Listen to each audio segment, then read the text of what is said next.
Okay, well, I'm back on the Sony SL-HF400. So I did order and receive a supposedly new original, I think it was either Sankyo or Sanyo STK5441 with a date code of OX22.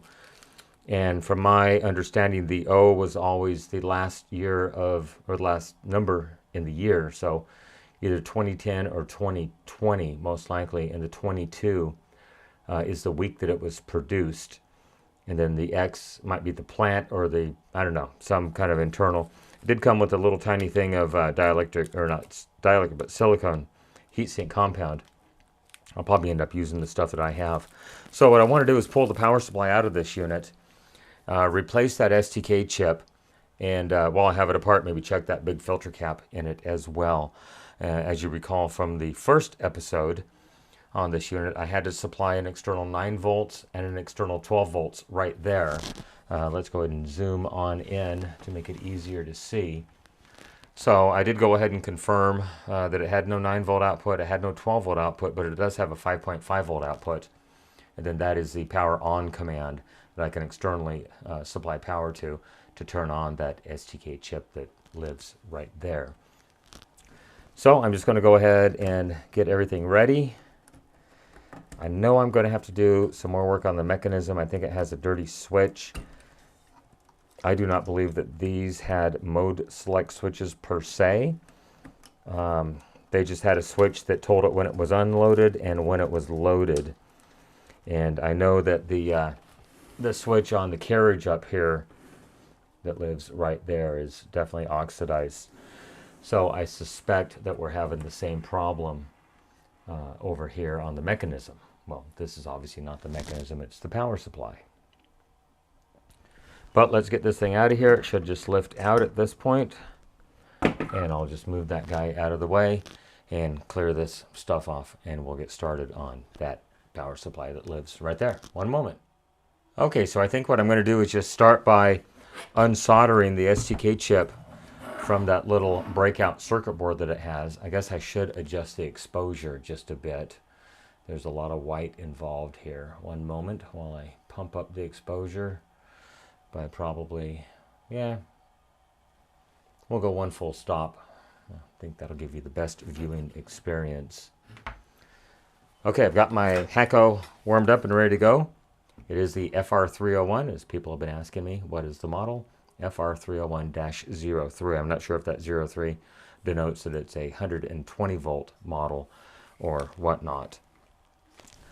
But let's go ahead and lock the focus. Maybe I'll try to zoom in on this just a hair more. Oh, too much. Unenhance. Okay, we'll call that good, because I'm going to have to tip it up a little bit. Hopefully things will not get in the way in that case.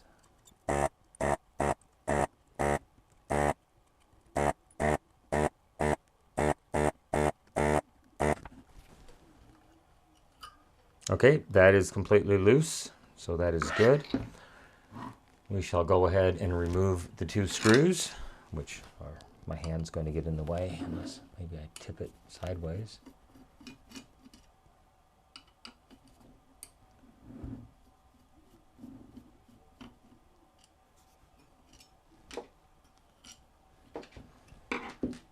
And then how stuck is this thing going to actually be?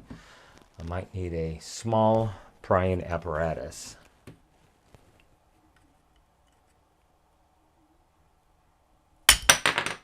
Okay, that seemed to work pretty flawlessly, if I must say. All right, there is the old chip. It came out with 99.978235% of the silicon heatsink compound that was applied to it at the factory. I was briefly worried that it was not going to fit. One of the things I'm concerned about is I want to be able to put it in here and lay it down, and yes, it works perfectly. I don't want to try to slide it all the way down from here because I know it's going to make a heatsink compound mess. So I'm going to try to reach up in here and clean that excess compound out to get a good mating surface. We'll apply a little more compound to it and go from there. One moment. So if the compound is still slightly pliable, sometimes you can just get a paper towel in here and just wipe it. This one's not doing too bad. Sometimes when the compound is totally just dried up beyond belief, you'll have to add a little bit of solvent to it. I use acetone. I wonder why. This one's actually coming off pretty good. You can see how much of it is off. I think I will give it a quick dab of acetone just to try to make it a little bit easier. I'm going to fold it a couple of times. And I do have it soaked with some acetone.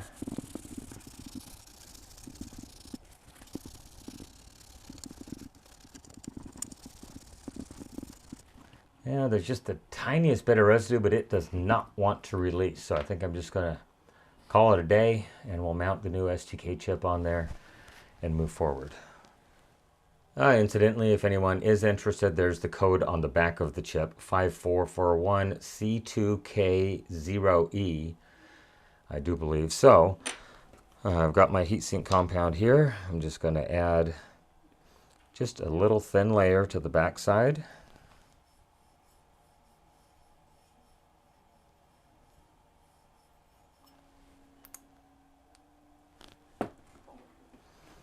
And I'm going to do the same thing on the back of the IC. Basically, this is just going to fill any voids between the aluminum substrate of the IC and the aluminum heatsink.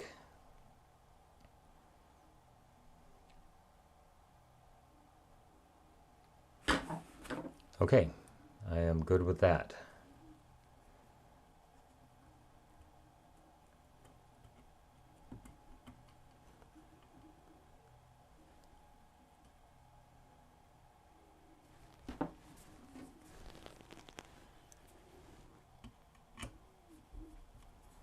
And we'll go ahead and just get my hands right in the way there.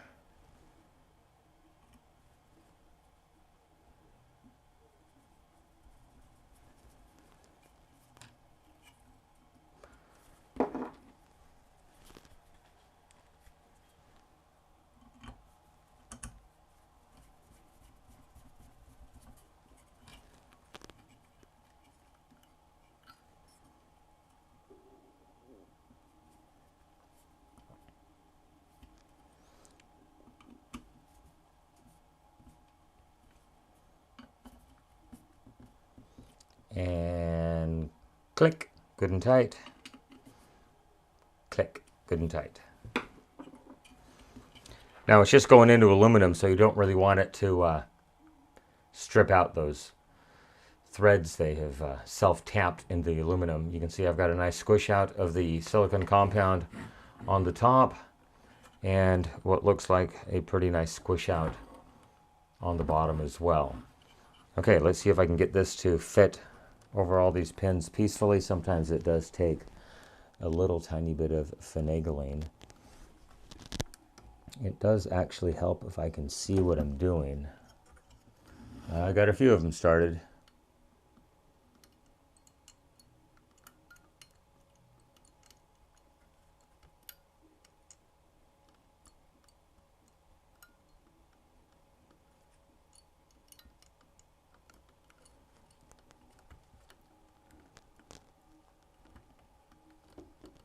And hopefully it'll just stay there.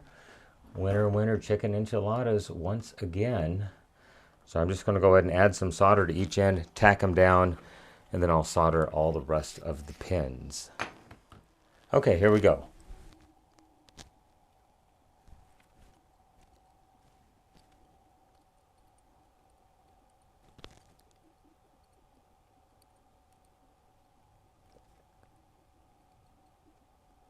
Okay, that looks pretty good. I'm very happy with that.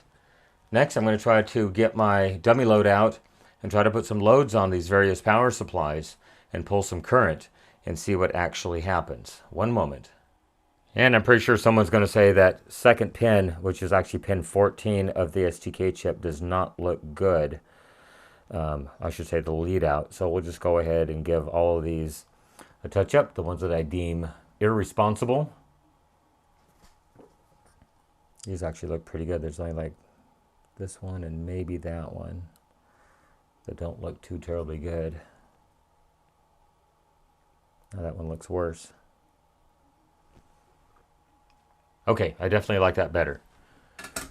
Okay, now I shall go ahead and get the power supply dummy load set up and try to run this thing on the bench to make sure the outputs are going to work successfully. One moment. Okay, one more slight detour. I know I said I was going to check the ESR on that main filter camp right there, so I do have my ESR meter out, and it is zeroed 0.00 ohms, and according to the schematic, so I never actually took the board out. So if I go from the anode of either D8 or D7 to the cathode of D9 or D10, I can actually measure the ESR of that 10,000 microfarad capacitor right there. So I just got to remember the anode of 7 or 8 and the cathode of 9 or 10. So let's look down in here.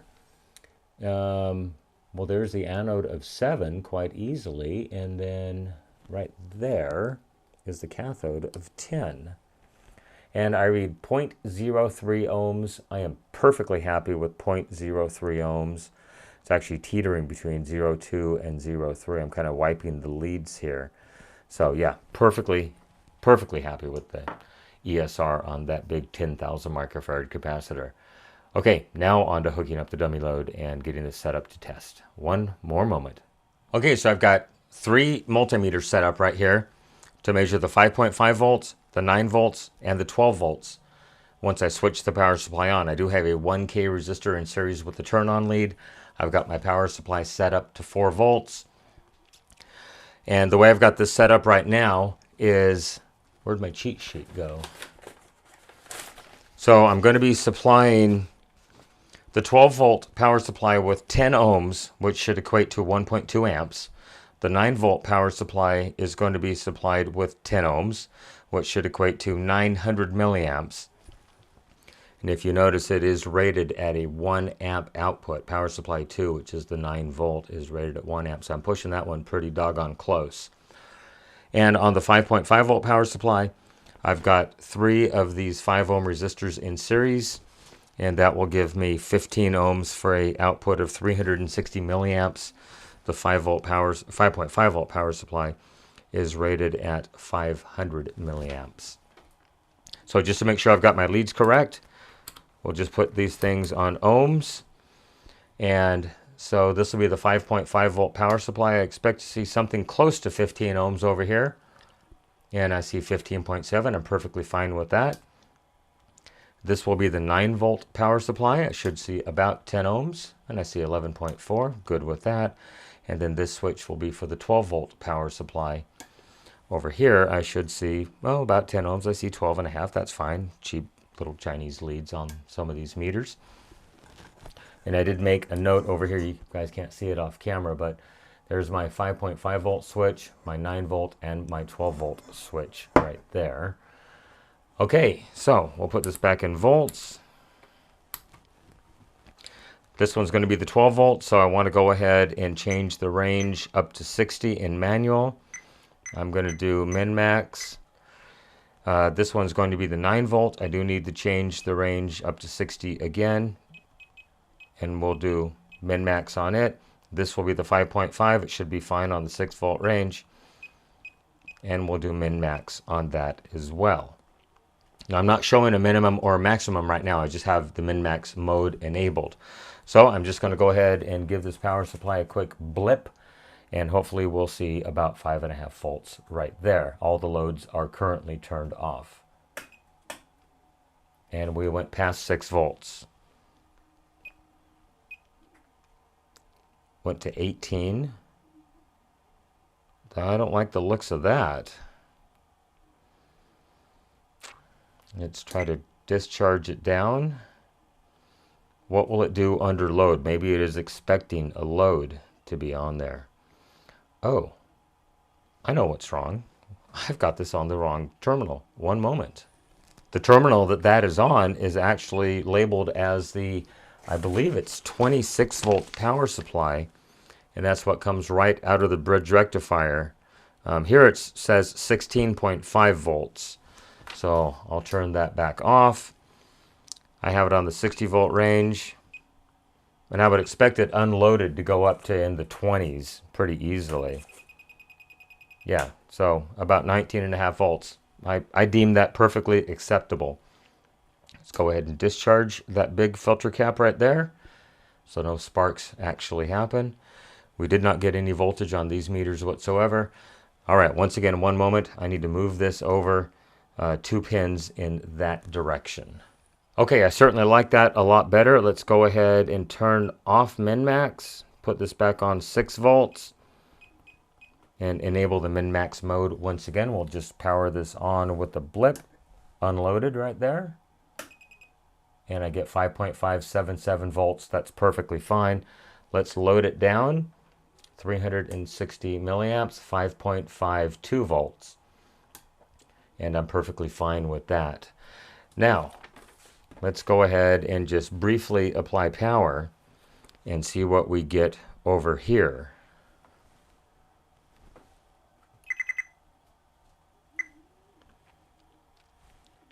Okay, it did power up successfully. So I have these reversed. This is the 9 volt power supply at 8.82 volts.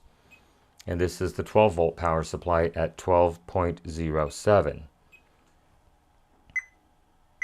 We'll reset that, power this on once again. It's powered up. Let's go ahead and load all 3 circuits down.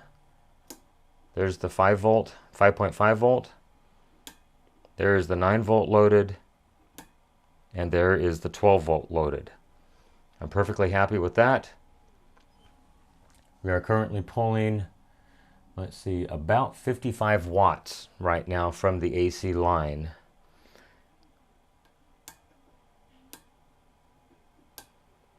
Okay, I'm going to say the power supply test was a success.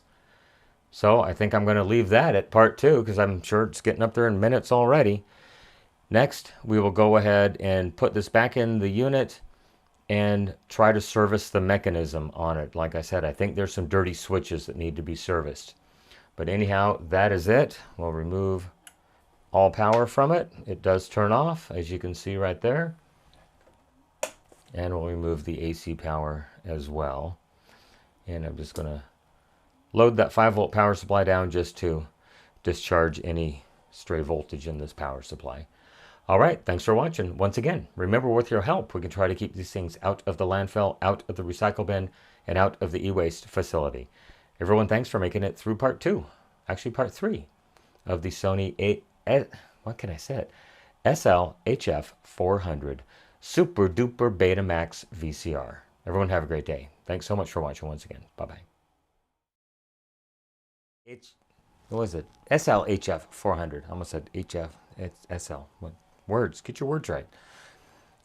Back on the Sony, because of the weird angle that it's at. Yeah, let's see if I can get a different view on it, maybe.